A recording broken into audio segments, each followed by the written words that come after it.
ہمارے چینل کو سبسکرائب کریں، ساتھ ہی بیل آئیکن کو کلک کریں اور آنے والا بیان سب سے پہلے سننے کے لیے۔ بیان آپ فیس بک پر سن رہے ہیں تو پیج کو فالو ضرور کریں۔ شکریہ۔ یہاں بھی لوگ ترازو لے کے بیٹھے ہیں۔ اقبال سے کسی نے کہا کہ دو علماء کی بحث ہے، ایک کہتا ہے حضور کو غیب نہیں، دوسرا کہتا ہے آؤ چلیں۔ تو اقبال کہنے لگے مجھے شرم نہ آئے گی میں وہاں چلا جاؤں جہاں لوگ میرے نبی کا علم تولنے کے لیے ترازو لے کے بیٹھے ہیں، حضور کا علم تول رہے ہو؟ اقبال کہنے لگے میرے نبی کے تو غلاموں کا علم نہیں تولا جا سکتا، تم حضور کے علم کی بات کرتے ہو؟ یہ تھوڑا سوچ سمجھ کے بات کرنی چاہیے، اور نص قطعی ہے قرآن پاک کی۔ ایک دن سجا لیا تھا میرے نبی پاک نے منبر پر، میں پوچھ لو پھر جو پوچھنا ہے پوچھو۔ تو حضرت عمر جیسے لوگ اٹھ کے کھڑے ہو گئے، کہا یا رسول اللہ ہم اللہ کے رب ہونے پہ راضی ہیں، آپ کے رسول ہونے پہ راضی ہیں، اسلام کے دین ہونے پہ حضور ہم بڑے راضی ہیں، ہم بڑے راضی۔ اس لیے یہ تو ایسا مسئلہ ہے کہ اس مسئلے کو دیکھ دیکھ کے لوگ مسلمان ہوئے۔ تو حضرت عباس کو جب حضور نے ساری بات بتائی نا تو حضرت عباس کہنے لگے فدیہ مرضی کا لے لینا پر پہلے مجھے کلمہ پڑھاؤ۔ کہا کیوں؟ فرمایا مجھے سمجھ آ گئی ہے، وہ بات میرے اور میری بیوی کے علاوہ کسی کو پتہ ہی نہیں، اگر آپ کو پتہ چلی ہے تو یقیناً آپ کو کوئی بتانے والا ہے، تو وہ جو آپ کو بتانے والا ہے نا وہی رب العالمین ہے۔ تو حضور کا تو غیب دیکھ کے دنیا کلمہ پڑھ جاتی تھی۔ اس پر بڑی تفصیل سے میں نے ایک دفعہ بات کی تھی، موقع ملا تو وہ ساری روایات ایک جگہ کسی وقت جمع کریں گے انشاءاللہ تعالی، اور آپ کو عرض کریں گے کہ وہ کیا خوبصورت ماجرا ہے۔ اور اب تو الحمدللہ ایک اور آسانی بھی ہو گئی ہے، میری باتیں کوئی اس قابل تو نہیں تھی لیکن چونکہ اللہ رسول کے فرامین تھے تو ایک دوست نے لکھنی شروع کر دی، انشاءاللہ جلدی چھپ بھی جائیں گی۔ تو عرض کرنے کا مقصد یہ ہے کہ یہ چیزیں آئیں گی اور آپ کو بتائیں گے کہ اللہ نے اپنے محبوب کریم کو کس طرح غیب کے خزانوں کی کنجیاں عطا فرمائی ہوئی۔ تو اس سے آگے پھر سورہ مزمل شروع ہوتی ہے، سبحان اللہ۔ سورہ یا ایھا المزمل، کہا او چادر اوڑھنے والے محبوب، قم اللیل الا قلیلا، ساری رات نہ بیدار رہا کر، تھوڑا آرام بھی کر لیا کر، تھوڑا سا۔ کیا کہا حضرت نے؟ خدا کی رضا چاہتے ہیں دعا لو، خدا چاہتا ہے رضا۔ اور درویش کہتے ہیں رب آکھیا سونے محبوبہ تیرے سو سو ناز اٹھانا ہاں، لوکی میریاں قسماں چاندے نے میں تیریاں قسماں چاہنا۔ کہا اے میرے پیارے حبیب، اے چادر اوڑھنے والے، تھوڑا آرام بھی کیا کریں۔ حضور ساری رات نماز پڑھتے تھے نا، تو اللہ نے کہا محبوب تھوڑا آرام بھی کیا کریں۔ پھر اس میں بڑے خوبصورت چیزیں اللہ کریم نے بیان فرمائی ہیں، قیامت کی ہولناکیوں کا بھی ذکر فرمایا ہے۔ پھر آخر میں فرمایا کہ تم اپنی بھلائی کے لیے جو کچھ بھی آگے بھیجو گے اس کو اللہ تعالیٰ کے پاس اس سے بہتر اور زیادہ ثواب والا پاؤ گے۔ یعنی اس کا معنی یہ بھی ہو سکتا ہے کہ اپنی سوچ سے زیادہ تم ثواب پاؤ گے جو چیز آخرت کے لیے تم بھیجو گے۔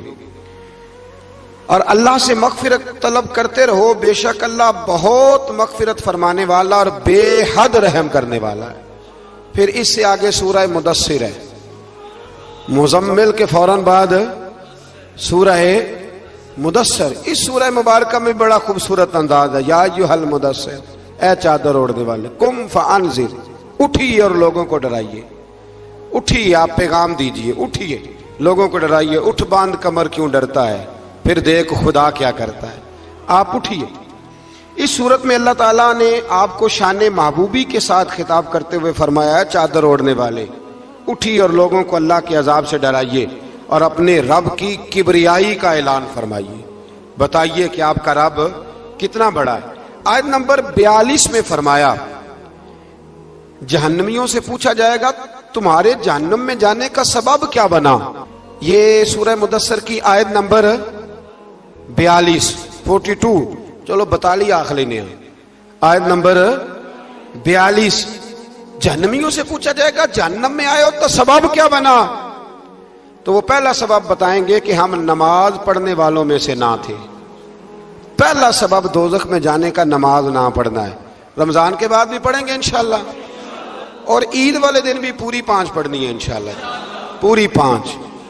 یہ نئے کپڑے لوگوں کو بعد میں دکھانا، پہلے سویرے پہن کے نا رب کی بارگاہ میں جاؤ، سویرے پہن کے نا۔ علامہ عبدالستار خان نیازی علامہ نیازی، میں جب ان کے مزار پہ جاتا ہوں نا میاں والی جانے کا جب موقع ملتا ہے تو میں نہ کھڑا ہوتا ہوں، آپ یقین کریں اس بندے کی قبر پہ کھڑے ہو کے بھی جذبہ ہی ملتا ہے. کیا بندہ تھا وہ نا، پگڑی باندھتے تھے بڑی. ہمارے بریلی شریف کے بزرگ بھی نا وہ پگڑی باندھتے ہیں شملے والی. چلے آج بات آ گیا تو اس کی بھی میں حکمت بتا دوں.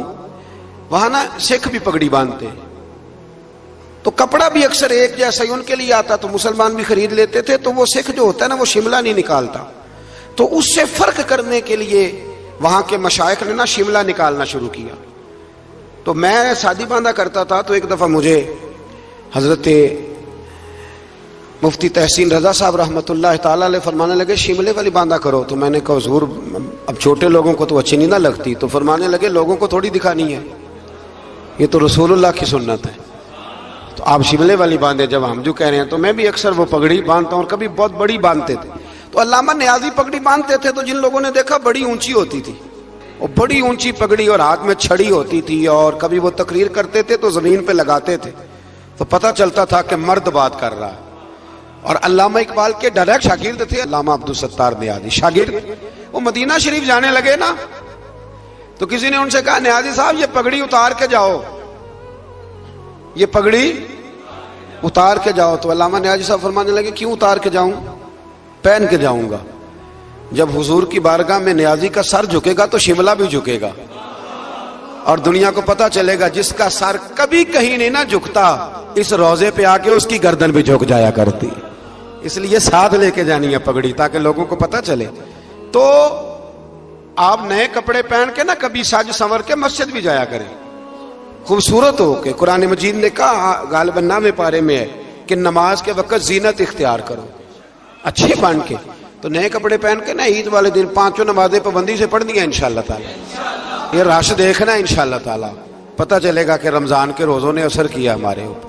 تو جہنمیوں سے پوچھا جائے گا دوزخ میں آنے کا سبب کیا بنا، تو کہیں گے ہم نماز پڑھنے والوں میں سے نہ تھے، اور دوسری بات یہ کہیں گے کہ ہم مسکین کو کھانا نہیں کھلاتے تھے. دوزخ میں جانے کا دوسرا سبب کہ توفیق کے باوجود لوگ مسکینوں کا خیال نہیں رکھتے. اور تیسری بات وہ یہ کہیں گے کہ ہم لغو کاموں میں مشغول رہتے تھے. لغو کام، بےہودہ کام اس کو کہتے ہیں جس کا فائدہ کوئی نہیں. یہ بڑے بڑے سیانے لوگ گیمیں کھیلتے، سیانے لوگ، عقل مند لوگ، تو یہ جہنم میں جانے کا تیسرا سبب قرآن نے بیان کیا. لغویات، پھٹے پہ بیٹھ گئے فضول بات شروع کر دی. بھائی اس سے بہتر تھا تو قرآن مجید کی تلاوت کرتا. بیان اچھا لگا ہو تو لائک کریں، شیئر کریں اور چینل کو زیادہ سے زیادہ سبسکرائب کریں.